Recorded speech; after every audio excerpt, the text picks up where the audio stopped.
Hello guys, നമ്മളിപ്പോൾ കോഴിക്കോട് ജില്ലയിലെ വലിയങ്ങാടിയിലാണ് ഉള്ളത്. ഇന്ന് നമ്മൾ കാണാൻ പോണത് ബ്രിട്ടീഷുകാരുടെ കാലത്തുള്ള ചില കാഴ്ചകളും ഈ ഈ നഗരം ഏകദേശം ബ്രിട്ടീഷ് ഓർമ്മകൾ തന്നെയാണ്. ഇവിടെയൊക്കെ നമുക്കിവിടെ വരുമ്പോൾ കാണാനും മനസ്സിലാക്കാൻ പറ്റണത് കേട്ടോ. പുറത്തുനിന്ന് വരുമ്പോൾ നമുക്ക് മെയിനായിട്ട് അങ്ങനെ തന്നെയാണ് ഇവിടെ മനസ്സിലാവുന്നത്.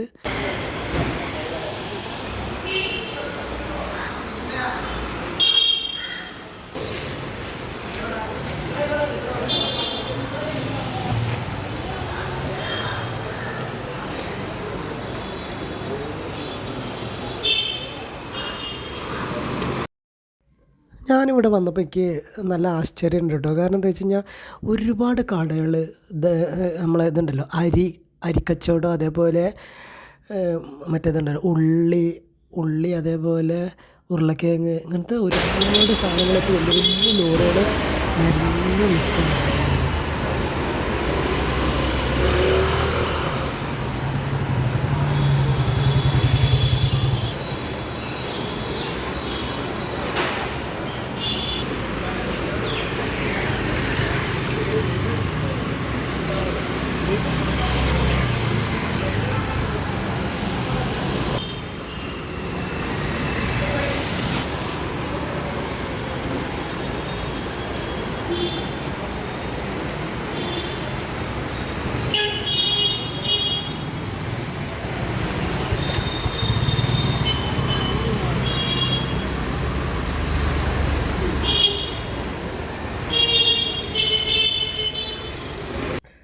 നമ്മളിന്ന് കാണാൻ പോണത് എന്താ വെച്ച് കഴിഞ്ഞാൽ ബ്രിട്ടീഷുകാരുണ്ടാക്കിയ കടൽപ്പാലം.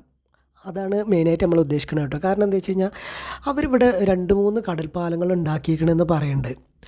പക്ഷേ പിന്നീട് അതിന് സമാനമായിട്ട് അവിടെ കടലിൽ എന്തായാലും കടലിലൂടെ ഒരു സഞ്ചാരമൊക്കെ അവിടെ നടന്നിരുന്നു എന്നുള്ളതാണ് നമുക്ക് അതിൽ നിന്ന് മനസ്സിലാക്കാൻ പറ്റുന്നത്. എന്താ വെച്ച് കഴിഞ്ഞാൽ ഒരു കപ്പൽ ഗതാഗതം, വ്യാപാരവും കാര്യങ്ങളും പണ്ട് കാലത്ത് ഇത്രയും വാഹനങ്ങളൊന്നും ഒരിക്കലും ഉണ്ടാവില്ല. അപ്പോൾ ആ കാലഘട്ടങ്ങളിൽ ഇവിടെ ഈ ഒരു നഗരം തന്നെ ഉണ്ടായത് അങ്ങനെയാണെന്ന് തോന്നുന്നു കേട്ടോ. ഇവിടെ കടലിനോട് അടുപ്പിച്ചിട്ടാണ് ഇവിടെ ഇത്രയും വലിയൊരു ഇതൊക്കെ കാണുന്നത്. അപ്പോൾ വെച്ച് കഴിഞ്ഞാൽ അന്നുണ്ടാക്കിയ ഒരു ഇതാണെന്ന് പറഞ്ഞത്, നമ്മൾ കപ്പലുകളൊക്കെ വ്യാപാരത്തിന് ഇറങ്ങണ ഇതില്ലേ, കപ്പൽശാല എന്നൊക്കെയാണ് പറയണത്. പക്ഷെ പിന്നീട് ഉള്ള എന്തുകൊണ്ടോ അവിടെ അത്ര ഒരു ഇതൊന്നും നടക്കുന്നതായിട്ട് ഇവിടെ കാണാനില്ല കേട്ടോ. അതെന്നെ കുറച്ചൊക്കെ ഒരു ആശ്ചര്യപ്പെട്ടു. എന്താ സംഭവം എന്ന് മനസ്സിലായില്ല.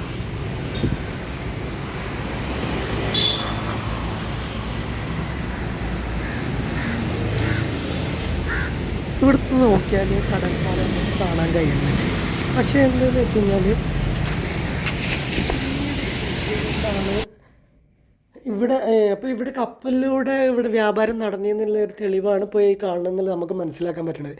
പിന്നീട് എന്തുകൊണ്ടാണ് ഇവിടെ അത്തരത്തിലൊരു വ്യാപാരവും കാര്യങ്ങളും പിൻകാലത്ത് വരാത്തതെന്നാണ് എനിക്ക് മനസ്സിലാക്കുന്നത്. ഇതാണ് അതിൻ്റെ അവശിഷ്ടം. അത് ഉള്ളിലേക്ക് അങ്ങോട്ട് കടൽക്കുണ്ട് എന്നാണ് പറയണത്.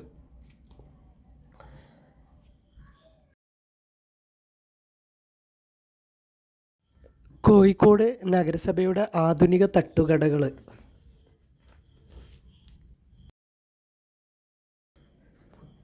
ഇപ്പോൾ ഉദ്ഘാടനം കഴിഞ്ഞിട്ടുള്ളൂ കേട്ടത്.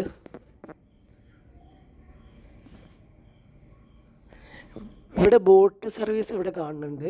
അപ്പോൾ നമ്മളാണ്ട് ചെല്ലുമ്പോൾ തന്നെ ആൾക്കാർ നമ്മളെ വിളിച്ച് ചോദിക്കുന്നുണ്ട്, ബോട്ട് സർവീസ് വേണോ? ഒരാൾക്ക് 250 രൂപയാണ് 3 കിലോമീറ്റർ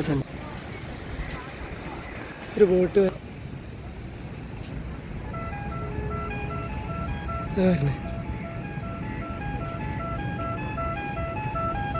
ഓണടിക്കണൊക്കെ ഉണ്ടോ ബോട്ട്?